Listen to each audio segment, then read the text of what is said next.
So this is Ken Bell. I'm one of the associate brand managers for Sonic Unleashed. As you can see here, the first level we're going to be hitting is Missouri. It's based off of an African environment. But one of the great things is that you're going to be able to see Sonic doing one of the signature speed mechanics that he has never been able to do in the past, which is the Sonic Drift. And as you can see here, it allows us to maintain Sonic speed without really having to lose anything to the stop and go that he used to do in the past. One of the big improvements that we're making with Sonic Unleashed is going to be the seamless transition from 2D to 3D, as you can see here.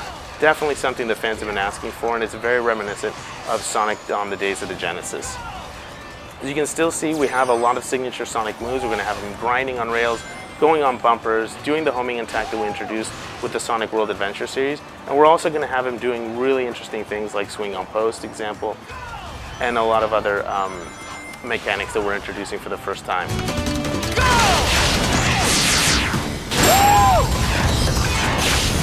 As you can see here, we're going right back into 3D, and you can see Sonic doing the quick step, which is going to be one of the new signature moves. As you can see here, the faster you do that quick step, the more you're going to be able to not only just avoid obstacles, but also collect different pieces of the puzzle. For example, you're going to be able to collect sun and moon coins, and these sun and moon coins are going to be able to go ahead and unlock different levels that would not be available otherwise. You can also use the homing attack to go ahead and sort of grab on ledges and grab on different things that you haven't been able to in the past. We're also using the quick step to run on the walls, collect different rings, and we're immediately carried on into a different location here, which is sort of the tree environment within the Africa resembling level. As you can see here, we have a lot of different and branching pathways. You can go in a ton of different directions, and there's obviously a lot of depth and 3D dimension to it, even though we are doing what we're calling a 2.5D style gameplay.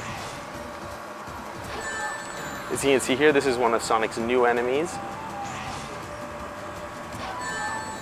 Depending on exactly how you time it, you're going to be able to progress and go through different areas.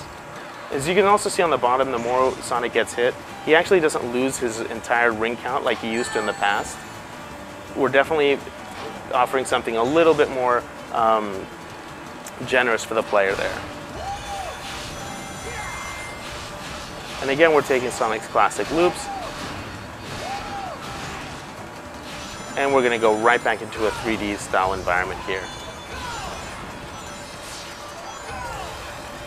Now again, the sides, as you can see, there is going to be right over here. As you can see, there's the foot thing on the top. That means we're going to have environments where Sonic is going to actually have to slow down there. So you definitely want to avoid areas like that so Sonic can maintain his speed.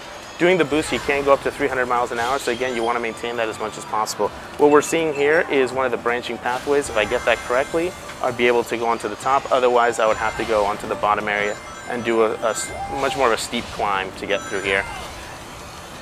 The goal, of course, being here that you're going to have to climb through the tree top, and that's essentially where the goal for the level is.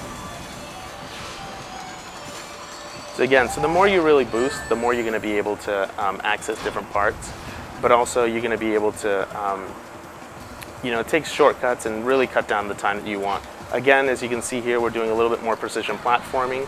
Again, another area and another feature that fans everywhere have really requested.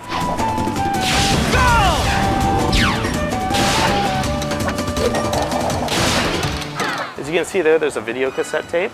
Those video cassette tapes are going to be used so you can unlock again sort of cutscenes so you don't have to replay the sequences. And as you can see here, we get to the end of the level, and here's all the stats that you're going to be able to see once you complete the level. Obviously we have time, rings, speed, and all these different things are going to be able to use to upgrade your character for Sonic. So as I progress to the next stage, you're going to be able to see how many sun medals and moon coins we collected, whether I collected the videotape, and as you can see down there, this is what the videotape unlocks, which is video, so I can go ahead and access it any time. The experience counter is up there at the top, and it's going to be able to unlock ring energy or different kinds of speeds. And depending on how you want to use it, as you can see there, we're definitely going to be able to upgrade the speeds. The times 14 that you see on the side there, that's how many times I need to fill up the meter to get to the next level within that speed itself. And that's going to be the daytime Missouri stage for Sonic Unleashed.